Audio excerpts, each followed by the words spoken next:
السلام عليكم عزيزات قلبي. اليوم أكلتنا هاي الأكلة البسيطة والحلوة بنفس الوقت، هي مقبلات، هي أكلة أساسية. شو تريدون نسوي؟ نسويها التونة بالفاصوليا، هي الأفضل الفاصوليا الحمراء طبعا بس ما متواجدة. خلينا بدالها الفاصوليا البيضاء وبالذرة والخس، ضروري الخس. بالأخير نعطيها رشة كريمة طبخ. هاي مكوناتنا حبايب.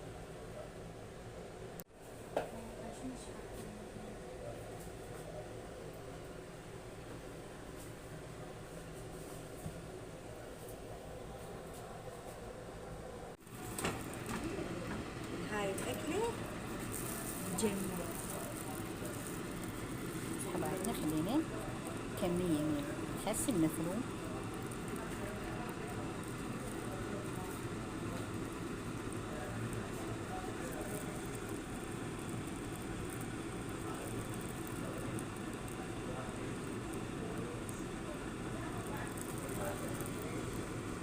خس، ذرة وسمك تونة.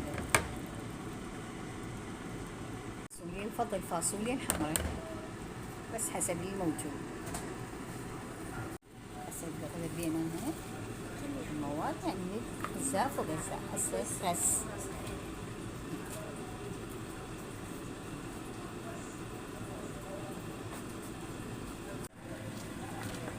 التحريك المواد.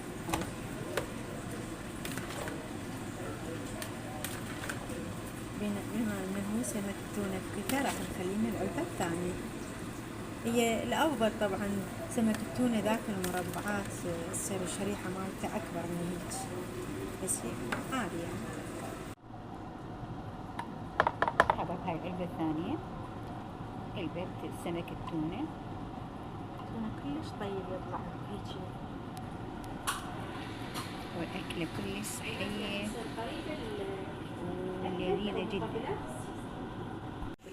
يعني تصير الأكلة قريبة للمقبلات أو أكلة السيزر.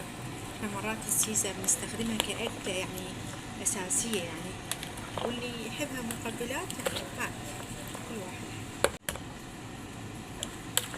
مرحلة كريمة الطبخ. هاي أكلتنا خلصت، يعني أكلة جدا بسيطة.